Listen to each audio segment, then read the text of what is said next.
Welcome to the channel. Welcome to Banter in the Box. Leasy does it. It's your game week 10 review. It was another big week in the Family Fantasy Football League. There were some huge scores registered as European football happened this week. 6 managers achieving personal highest weekly totals. 3 managers went into the transfer market in game week 10, making a total of 5 transfers. That's because one manager spent £12 million on 3 tactical gambits. They spent £2 million on a mutiny on the bounty tactical gambit, which allowed them to change their captain without transferring the captain out. And £10 million on not one, but 2 Oi is Mine tactical gambits, which allowed them to bring in 2 players, even though those players already belonged to another Family Fantasy Football League side. In this week's Banter in the Box, we have your Game Week 10 winners and losers, player review, another entry to the Wall of Shame, and an FFFL Cup review. The FFFL Cup match day 3 took place last weekend. We'll review how the groups are shaping up. And we've got a manager of the season update. The Who the Fuck Is That was worth 2 points last week. Did anyone get it right? Well, it was worth 1 point and a bonus point if you got the body part. Did anyone guess it right? All will be revealed. But without further ado, your Game Week 10 winners. Take a bow. Dimmy's Dynamo's manager, Megan Hoxby, climbed 3 places, the joint highest climber in Game Week 10. 3 places, up to 4th. And that is the highest that Megan has been since the 11th of February 2021. She's having a great season. 1 manager of the season point to Megan. But the biggest game week 10 winner, yes, there are only 2 this week. Take a bow, and as FC manager, Stephen Lee. Steve has been bottom of the table all season long. But he is an example to all those down the bottom of the table. If you just make transfers, you can turn your season around. In 1 week, Stephen jumped 5 places, the biggest climber in game week 10, up to 15th, with the first weekly win of the season for him. And he smashed the highest weekly total of the season as well. It was standing at 89 points, which 2 managers were sharing. Stephen Lee registered 96 points in game week 10, putting him in pole position for the highest weekly total of the season money. Biggest climbers, as I said, and you have to go back to the 23rd of August 2024 for the last time Stephen Lee was as high as 15th in the table. 1 manager of the season point to Stephen. And by contrast, your game week 10 losers, hide your head in shame. Clockhouse Rangers manager, great Uncle George. He had a week off last week from appearing on the game week loser table, but he dropped 3 places. The joint highest fallers in game week 10, all the way down to the bottom of the table. George was 2nd in the opening week of the season, but he's now bottom of the table. You have to go back to the 16th of May for the last time George was as low as 20th in the league. Hang your head in shame also, Benny United manager Mark Benwell. The wheels are starting to fall off, Mark. We thought you were back, but you fell another 2 places this week, down to 7th in the table. That is a season low for Mark. And the biggest game week 10 loser, well, that was Angela Addis, Norfolk and Chance FC manager. Joint biggest fallers, 3 places, down to 17th.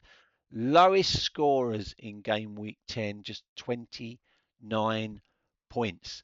Those managers all losing 1 manager of the season point. Player review. Here are your top goalkeepers and great weeks for the top 3 in the table. Raya, 2 clean sheets this week. uh, cementing his place as the highest scoring goalkeeper in the competition. 9 managers have him in their team. Another great week for Vicario and Henderson, 2 and 3 on the list of goalkeepers. Um, Royce and Petrovic are still available. They didn't have great weeks. Still available at £11 million. And Martinez, now the 9th best goalkeeper in the Premier League this season. And he's not bad at £8 million and still available for transfer. Top defenders. Defenders are spread around pretty well amongst the Family Fantasy Football League teams. Gabriel, another great week, still out in front as the highest scoring defender, which is why um, the Musketeers manager Sarah Goodwin spent £2 million on a Mutiny on the Bounty tactical gambit to make Gabriel her captain. Great week from Van der Ven. Did you see his goal? 3 managers have got him. Lacroix of Crystal Palace had the best week, 16 points in game week 10. Only 1 manager's got him. Munoz is still available. The 4th highest scoring defender in the league. Is expensive at 15 million, but 81 points already is brilliant. The other player still available in this list is Byrne of Newcastle at £13 million. Good defenders are expensive this season. Top midfielders, Fernandez still leading the way. 2 managers have gone for him. The only midfielder on the list who hasn't been snapped up yet is Palina of Spurs, who's had another great week this week, but he is an eye-watering £20 million. But if you want quality, you've got to pay the money. Great week for Phil Foden, now up to joint second in the list of midfielders, getting back to his best. Declan Rice had a good week as well, as did Ismail Sarr of Crystal Palace. Top strikers, Erling Haaland, the robot, out in front. Another great week from him, 13 points. He's now over 100 points. That's why 10 managers have got him in their teams. Good week for Mateta, who's second on the list, and João Pedro of Chelsea, who's third on the list. Gokares is still available for transfer, albeit £25 million, as is Ekatike. But Welbeck, £15 million is pretty good price for a striker. Welbeck, 8th on the list. He is still available for transfer. Wall of Shame. These are all the managers that have appeared on the Wall of Shame this season. Mark Benwell 3 times. But we had another entry this week. Oh dear. Nikki Lee appearing on the Wall of Shame. She made multiple transfers in the same game week without, or tried to make multiple transfers in the same game week without buying a wildcard tactical gambit. Well done, Nikki. Cup last weekend, match day 3. It's the groups are starting to shape up now. We've just some managers have got 1 game to go, some managers have got 2. Group 1 went like this. Edie's 11 beat top of the table the Creed Bratton Society just in a bit of a shock, and Chairman's Choice, as expected, thrashed. No happy endings. It's widened Group 1 out a bit. Creed Bratton Society still top the group. Edie's 11 second behind them, only by virtue of goal difference. Chairman's Choice win put me into the playoff places at the expense of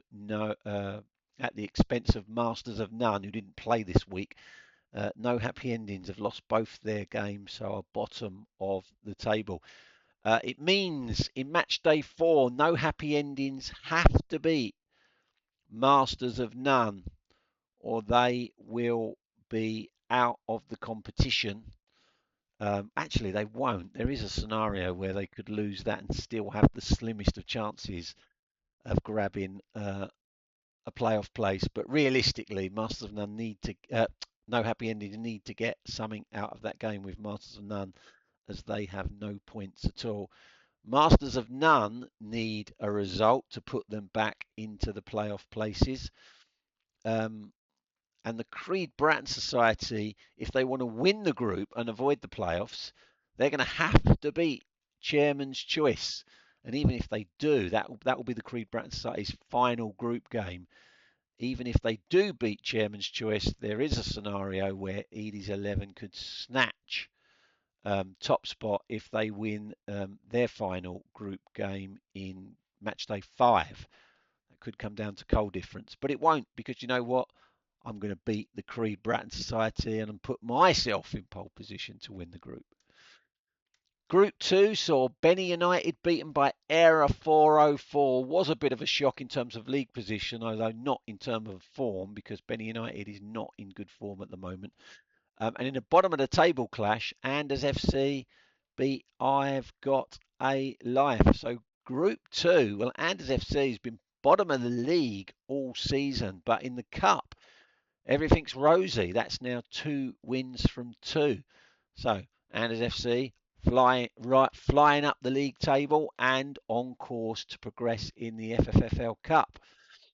Uh, Benny United, that defeat has hurt them. They've only got one group game left, and they've only got 3 points. I've Got a Life. That loss puts them outside of the playoffs. Error 404, despite the win, are still bottom of the group. But this is, as you can see, a really, really tight group. Match day 4 will see I've Got a Life up against Greece Lightning. Wins now really important for all of these teams. And it's a husband and wife clash. Error 404 have to win, or they will be eliminated. But Anders FC will be desperate, obviously, to win the group, so won't be looking, I doubt, to do his wife any favours on match day 4. Group 3 saw the Musketeers narrowly beat the Willow Tree winners, and unsurprisingly, Legends 23 in red hot form beat Gobi Desert Canoe Club convincingly. This is how the group is shaping up. Legends 23, 100% record, so they top the group. The Musketeers, second on goal difference, but they have played a game more than Legends 23. Gobi Desert Canoe Club still clinging on to those playoff places, but only by virtue of goals scored over Ostrich Bar Stewards, both on 3 points, both with -5 goal difference. And the Willow Tree winners are out with a game to spare. Even if they win their final group game, they cannot finish in the playoffs, and that's because Gobi Desert Canoe Club in third and Ostrich Bar Stewards in fourth are playing each other on match day 4. So one of those are either going to be on 4 points if they draw or 6 points if they win, which means the Willow Tree winners cannot get into the playoff places. They are out. Legends 23 will be looking to put themselves in pole position to win the group by beating the Willow Tree winners, who have nothing to play for. Group 4 saw Dimmy's Dynamos thrash Clockhouse Rangers 49-24 as expected, and as expected, Rayleigh Rovers thrash Norfolk and Chance 46-22. It went to form. So the big Boster Cogglers tops the group, 2 wins from 2. Rayleigh Rovers are the other team that have a 100% record, 2 wins from 2. Dimmy's Dynamos are second. Those 3 are only separated by goal difference. Norfolk and Chance, no points from their 2 games in 4th, and Clockhouse Rangers are out of the competition with 1 game to go. They're 6 points away from 3rd place, so they can't finish higher than 4th. Clockhouse Rangers, like the Willow Tree winners, eliminated from the cup. Match day 4, we'll see Rayleigh Rovers take on the big Boster Cogglers. Something will have to give. These 2 have a 100% record currently in the cup, both fighting to win the group. And the Clockhouse Rangers have for them a meaningless game against Norfolk and Chance FC. Dad playing daughter. Ange needs to win to have any hope of sneaking into those playoff places. The match day 4 takes place in the first full Premier League fixture weekend in December. Who the fuck is that was worth 2 manager of the season points? 1 point if you could tell me which manager was pictured there, and a bonus point, but you only got the bonus point if you got the manager right, a bonus point if you could tell me the body part. and after lots of people had a guess last week, only 2 this week, the usual suspects. The Musketeers manager Sarah Goodwin thought that is a picture of Norfolk-on-Chance FC manager Angela Addis's eye. And Benny United manager Mark Benwell thought that is a picture of the Willow Tree Winners manager Joe Hoxby's eye. Well, I can reveal that one of those guesses was correct. It was indeed a picture of the Willow Tree Winners Joe Hoxby, and it was a picture of her eye. So 2 manager of the season points to Benny United manager Mark Benwell, which means the top half of the manager of the season table looks like this. Megan Hoxby is now just 1 point off of top spot for being a game week 10 winner, and Mark Benwell, just like last week, got some manager of the season points and lost some manager of the season points, but he was net positive. He lost the manager of the season point for being a game week 10 loser, but he got 2 points for getting the who the fuck is that, which means 1 more point than he had last week, putting him joint top of the manager of the season table with a current manager of the season, Sarah Goodwin. So those 2 fighting it out along with Megan. Bit of a gap between those top 3 and the chasing pack. Benny United manager Mark Benwell has won the manager of the season twice before, but not for a while. Sarah's won it the last 2 seasons. Megan's never been a manager of the season. Wouldn't it be great to have a new manager of the season? But they're fighting. It's good. Still plenty of time as well for other people to get involved in the manager of the season race as well. And one way of doing it is to have a guess at the who the fuck is that. 2 points on offer this week because there are 2 current Family Fantasy Football League managers pictured there. And to get the 2 points, you have to get both managers correct. I will not give you a point if you get one of the managers right. To get both points, you have to get both managers correct.